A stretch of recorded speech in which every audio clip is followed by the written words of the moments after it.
Hi hello welcome back Shobha cooking channel. ಈ ಅಣಬೆ ಸಾಂಬಾರು ಮುದ್ದೆ ಜೊತೆ, ಅನ್ನ ಜೊತೆ, ಇಡ್ಲಿ ಜೊತೆ, ಯಾವ್ದ್ರ ಜೊತೆನಾದ್ರೂ ಮಾಡ್ಕೊಂಡು ತಿನ್ಬೋದು. ತುಂಬಾನೇ ಟೇಸ್ಟಿಯಾಗಿ ಅಣಬೆ ಸಾಂಬಾರು ಯಾವ ರೀತಿ ಮಾಡೋದು ಅಂತ ನೋಡೋಣವಾ. ಇದು ನಾಟಿ ಅಣಬೆ, ತೋಟದಲ್ಲಿ ಸಿಕ್ಕಿರೋ ಅಂತ ಅಣಬೆ. ಇವು ಯಾವ್ದೇ ರೀತಿ ಮಾರ್ಕೆಟ್ ಇಂದ ತಂದ್ಬಿಟ್ಟು ಮಾಡ್ತಾ ಇಲ್ಲ. ಇದು ಸಿಕ್ಕಾಪಟ್ಟೆ ಮಣ್ಣಿರತ್ತೆ, ನೀಟಾಗಿ ತೊಳ್ಕೊಬೇಕು. ಹಿಂದ್ಗಡೆ ಬೇರ್ ಇರುತ್ತೆ, ಆ ಬೇರು ಕೂಡ ಕಟ್ ಮಾಡಿಬಿಟ್ಟು ಮಣ್ಣೆಲ್ಲ ನೀಟಾಗಿ ವಾಶ್ ಮಾಡ್ಕೋಬೇಕು. ಏನಲ್ಲ ಅಂದ್ರೂ ಒಂದು 5-6 ಸಲ ವಾಶ್ ಮಾಡಿದ್ದೀನಿ. ಮಸಾಲೆ ರುಬ್ಬೋದಕ್ಕೆ ಏನೆಲ್ಲ ಬೇಕು ಅಂತ ತೋರಿಸ್ತಾ ಇದ್ದೀನಿ. ಈರುಳ್ಳಿ 1-2 ಕಟ್ ಮಾಡಿ ತಗೊಂಡಿದ್ದೀನಿ. ಬೆಳ್ಳುಳ್ಳಿ, ತೆಂಗಿನಕಾಯಿ, ಕೊತ್ತಂಬರಿ ಸೊಪ್ಪು, 1-2 ಟೊಮೊಟೊ. ರುಬ್ಬೋದಕ್ಕೆ ಮಿಕ್ಸಿ ಜಾರ್ ತಗೊಂಡಿದ್ದೀನಿ. ಚಕ್ಕೆ, ಲವಂಗ, ಏಲಕ್ಕಿ, ಗಸಗಸೆ, ಇಷ್ಟು ಮಸಾಲೆ, ಚಕ್ಕೆ ಮಸಾಲೆ ತಗೊಂಡಿದ್ದೀನಿ. ಒಂದು ಅರ್ಧ ಸ್ಪೂನ್ ಅರಿಶಿನ ಪೌಡರ್, 1-2 ಸ್ಪೂನ್ ಧನಿಯಾ ಪೌಡರ್, 1 ಸ್ಪೂನ್ ಖಾರದ ಪುಡಿ,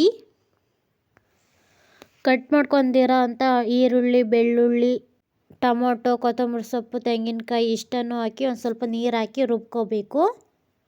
ನೋಡಿ ರುಬ್ಬಿದ್ದೀನಿ. ನೋಡಿ ಮಸಾಲೆ ಈ ಥರ ನುಣ್ಣಗೆ ರುಬ್ಕೋಬೇಕು.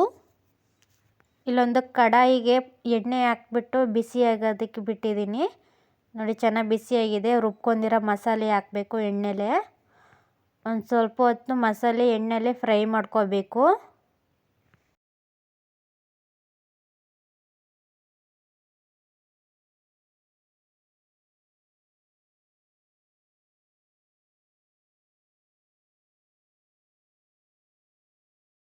ನೋಡಿ ಮಸಾಲೆ ಎಲ್ಲ ಚೆನ್ನಾಗಿ ಎಣ್ಣೆಲಿ ಫ್ರೈ ಆಗಿದೆ. ಈಗ ನೀರು ಹಾಕ್ತಾ ಇದ್ದೀನಿ. ಎಷ್ಟು ಬೇಕೋ ಅಷ್ಟು ನೋಡ್ಕೊಂಡು ಹಾಕ್ಕೋಬೇಕು. ನೀರ ಜಾಸ್ತಿ ತೆಳು ಮಾಡೋ ಹೋಗಿಲ್ಲ, ಗಟ್ಟಿಗೆ ಮಾಡ್ಕೋಬೇಕು. ಹಾಗೇನೆ ತುಂಬ ಟೇಸ್ಟಿಯಾಗಿರ್ತೈತೆ.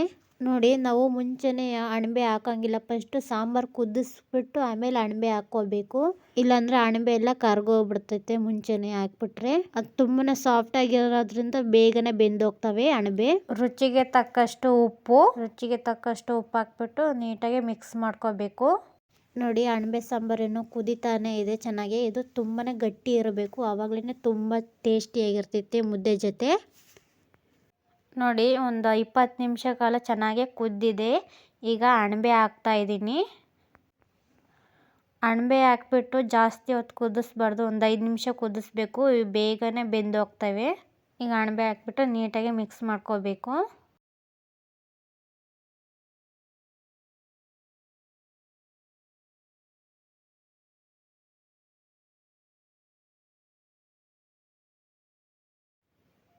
ಲಿಡ್ಡು ಕ್ಲೋಸ್ ಮಾಡಿ ಒಂದು 5 ನಿಮಿಷ ಕುದಿಸ್ಕೋಬೇಕು. ನೋಡಿ ಚೆನ್ನಾಗೇ ಕುದ್ದಿದೆ. ಈಗ ಅಣಬೆನೂ ಕೂಡ ಚೆನ್ನಾಗೇ ಬೆಂದಿದೆ ಸಾಫ್ಟಾಗಿ. ನೋಡಿ ನೋಡ್ತಾ ಇರ್ಬೋದು ನೀವು. ಇಷ್ಟೇ ಅಣಬೆ ಸಾಂಬಾರು ಮಾಡೋದು. ತುಂಬಾ ಸಿಂಪಲ್, ಹಾಗೆ ತುಂಬ ಟೇಸ್ಟಿಯಾಗಿ ಇರ್ತೈತೆ. ನೋಡಿ ನಾನು ಮುದ್ದೆ ಜೊತೆ ಸರ್ವ್ ಮಾಡಿದ್ದೀನಿ. ಇದೇ ಥರ ಒಮ್ಮೆ ಟ್ರೈ ಮಾಡಿ. ವಿಡಿಯೋ ಇಷ್ಟ ಆಗಿದ್ದಲ್ಲಿ ಲೈಕ್ ಮಾಡಿ, ಶೇರ್ ಮಾಡಿ, ಕಮೆಂಟ್ ಮಾಡಿ, ಹಾಗೆ ಸಬ್ಸ್ಕ್ರೈಬ್ ಮಾಡ್ಕೊಳ್ಳಿ. Thank you.